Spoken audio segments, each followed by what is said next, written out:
নমস্কাৰ অসমবাসী ৰাইজ আৰু আপোনালোক সকলোলৈ গণেশ চতুৰ্থীৰ বহুত শুভেচ্ছা জনালো। আজি গণেশ চতুৰ্থীৰ পবিত্ৰ দিনত মই এখন সাংবাদিক মেলো সম্বোধন কৰিছিলোঁ। দৰাচলতে এই সাংবাদিক মেলখনত যোৱা লখিমপুৰ কেবিনেটত আমি গ্ৰহণ কৰা কেইটামান ঐতিহাসিক সিদ্ধান্তৰ বিষয়ে ৰাইজক অৱগত কৰিছিলোঁ। কিন্তু তাৰ আগতে মই আপোনালোকক ক'ব বিচাৰোঁ যে লখিমপুৰ কেবিনেটলৈ যোৱাৰ আগতে এইবাৰ সমগ্ৰ উত্তৰ অসম ভ্ৰমণ কৰাৰ এটা নতুন অভিজ্ঞতা হ'ল। ৩ অক্টোবৰ তাৰিখে বিজেপিৰ সদস্যতা অভিযানত অংশগ্ৰহণ কৰি মই মটৰ গাড়ীৰে পোনে চতিয়ালৈ গ'লোঁ। চতিয়াত 20 আগষ্ট 1942 চনত স্বাধীনতাৰ তিৰংগ পতাকা চতিয়া থানাত উত্তোলন কৰা হৈছিল। ভাৰতৰ স্বাধীনতা সংগ্ৰামৰ ই এটা ঐতিহাসিক ঘটনা। থানাখন পৰিদৰ্শন কৰিলোঁ আৰু ইয়াৰ সৌন্দৰ্য বৰ্ধনৰ বাবেও 5 কোটি টকা ৰাজ্য চৰকাৰৰ পৰা আগবঢ়ালোঁ। তাৰ পিছত মই গ'লোঁ বিশ্বনাথত। বিশ্বনাথ মেডিকেল কলেজ পৰিদৰ্শন কৰিলোঁ। 2025 চনত এই মেডিকেল কলেজখন আমি আৰম্ভ কৰিম। বিশ্বনাথত ইতিমধ্যে নিৰ্মাণ সম্পূৰ্ণ হোৱা 100খন বিচনাযুক্ত জিলা চিকিৎসালয় এখনো মই উদ্বোধন কৰিলোঁ। বিশ্বনাথৰ পৰা গৈ আমি বিহালী পালোঁ।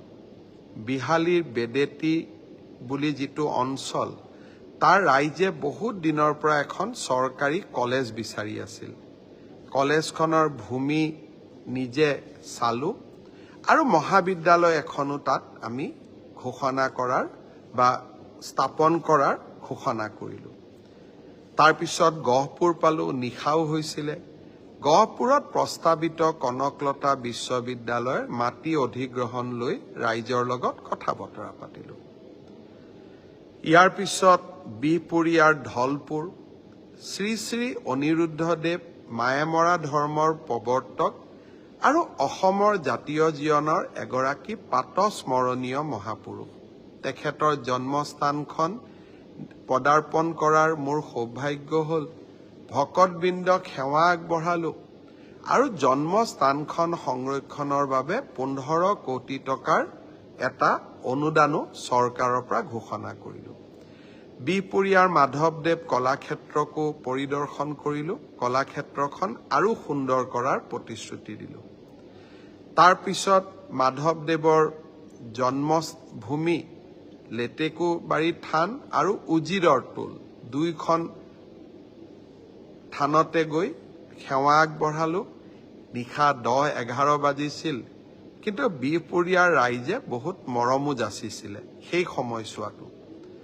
তাৰপিছত লখিমপুৰ, পিছদিনা লখিমপুৰত কেবিনেট হ'ল। কেবিনেটৰ সিদ্ধান্তসমূহৰ বিষয়ে মই আপোনালোকক 2 মিনিট পিছত ক'ম।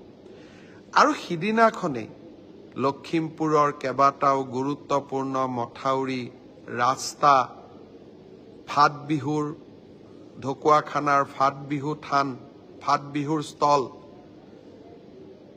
ঢকুৱাখানাত জিলা চিকিৎসালয়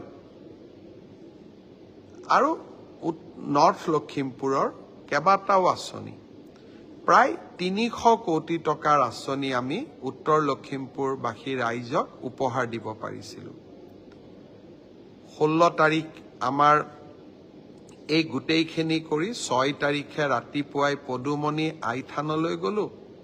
তাৰপিছত ডিব্ৰুগড়ত আহি শিক্ষক দিৱসৰ কাৰ্যসূচীত 6 তাৰিখ নহয় 5 তাৰিখে শিক্ষক দিৱসৰ কাৰ্যসূচীত অংশগ্ৰহণ কৰিলোঁ। এইবাৰ ডিব্ৰুগড় বিশ্ববিদ্যালয়ত আমি কেন্দ্ৰীয় শিক্ষক দিৱস পালন কৰিছিলোঁ। ডিব্ৰুগড়ত ইস্কনে স্থাপন কৰিব খোজা মন্দিৰ এটাৰো প্ৰাণ প্ৰতিষ্ঠা কৰাৰ সৌভাগ্য হ'ল। নিশা শদিয়াত গ'লোঁ। বগীবিলৰ দলঙত এতিয়াৰ পৰা সৌৰ শক্তিৰ সহায়ত নিশা লাইট জ্বলিব। 52 কোটি টকাৰ এটা সুন্দৰ প্ৰকল্প উদ্বোধন কৰাৰ সৌভাগ্য হ'ল। 6 তাৰিখ দিনটো মোৰ জীৱনৰ এটা প্ৰাপ্তিৰ দিন। চৰকাৰ ৰাইজৰ ওচৰলৈ যাব লাগে। কেনেকে যাব, কি কৰিব, সংজ্ঞা নাই। বিভিন্ন সময়ত আমি বিভিন্ন সংজ্ঞা গ্ৰহণ কৰোঁ। মুখ্যমন্ত্ৰীৰ কাৰ্যালয় এটা আমি 6 তাৰিখে ডিব্ৰুগড়ত আৰম্ভ কৰিলোঁ। বহুখিনি কাম এতিয়া ডিব্ৰুগড়ৰ পৰাই হ'ব আৰু এতিয়াৰ পৰা 26 জানুৱাৰীত গণতন্ত্ৰ দিৱসৰ পতাকাও অসমৰ মুখ্যমন্ত্ৰীয়ে ডিব্ৰুগড়ৰ পৰাই উত্তোলন কৰিব। লাহে লাহে ডিব্ৰুগড়ত এটা 1000 আসনযুক্ত অডিটৰিয়াম, কনভেনশ্যন হল, আমি বিভিন্ন অনুষ্ঠান নিৰ্মাণ কৰিম যাতে ৰাজধানীৰ দায়িত্ব কিছু পৰিমাণে হলেও ডিব্ৰুগড়ে ল'ব পাৰে। শিলচৰতো আমি এটা মিনি ছেক্ৰেটেৰিয়েট বনাই আছো। মোৰ নিৰন্তৰ আশা যে 2025 চনৰ শেষৰ ফালে এই মিনি ছেক্ৰেটেৰিয়েটটোৰ কামো আমি শুভ উদ্বোধন কৰিব পাৰিম। উন্নয়নমূলক কামৰ মাজতেই এইবাৰ লখিমপুৰৰ কেবিনেটত আমি 3টামান গুৰুত্বপূৰ্ণ বিষয় আলোচনা কৰিলোঁ।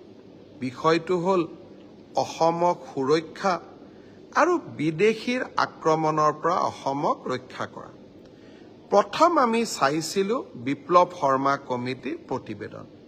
বহু সময়ত বহু লোকে আমাক অভিযোগ কৰে যে বিপ্লৱ শৰ্মা কমিটিৰ প্ৰতিবেদনখন আমি ৰূপায়ণ কৰা নাই অসম চুক্তিৰ 6 নম্বৰ দফা কাৰ্যকৰণৰ ওপৰত। এই বিপ্লৱ শৰ্মা কমিটিয়ে 67টা অনুমোদন দিছিলে।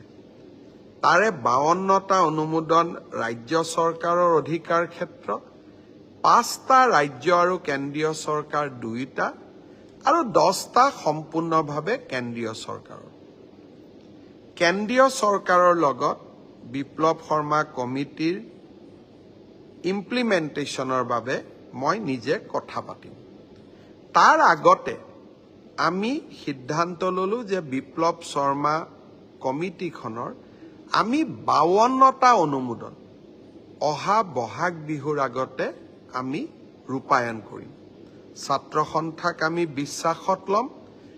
বৰাক উপত্যকা আৰু 6ষ্ঠ অনুসূচীৰ অঞ্চলসমূহত ৰাইজৰ লগত কথা নপতাকৈ আমি কোনো সিদ্ধান্ত নলওঁ।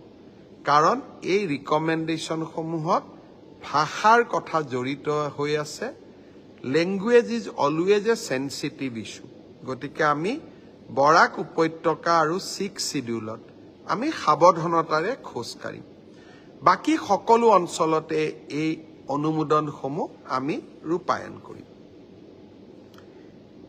যোৱা কিছুদিনত আপোনালোকে মোৰ টুইটাৰ আৰু ফেচবুক চালে দেখা পাব যে কৰিমগঞ্জ সীমান্তত আমি বাংলাদেশী নাগৰিক কেইবাজনকো আমি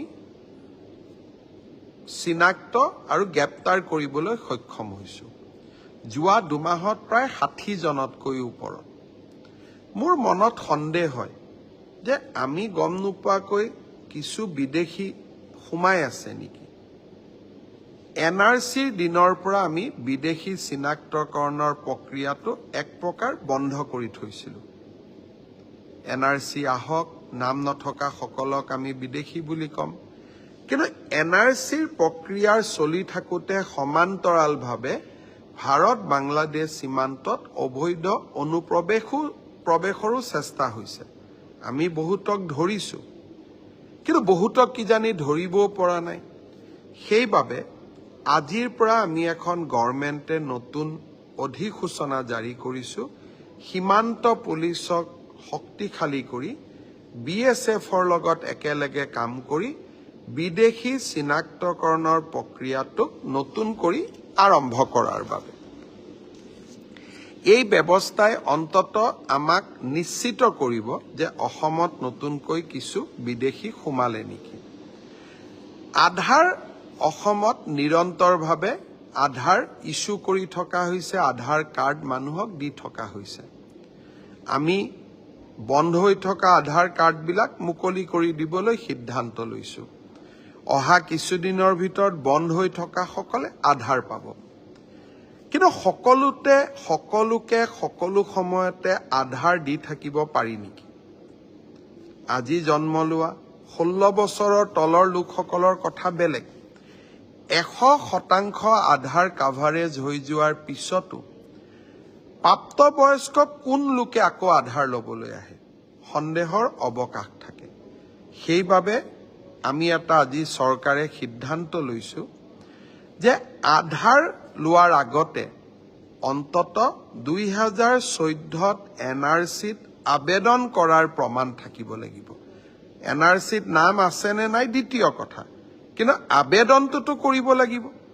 যদি আবেদনেই কৰা নাই, তাৰ মানে আপুনি 2014 চনৰ পিছত অসমত আহিছে। অৱশ্যে এই সিদ্ধান্তৰ পৰা আমি চাহ বাগিচাৰ লোকসকলক দূৰত ৰাখিম, কাৰণ তেওঁলোকৰ হাতত ফিংগাৰপ্ৰিণ্ট নধৰে, চকুৱেদি আধাৰ ল'ব লাগে। আমি মেচিন আনিব পৰা নাই, কিছু আধাৰ আমি জেনুইনলি দিব বাকী আছে।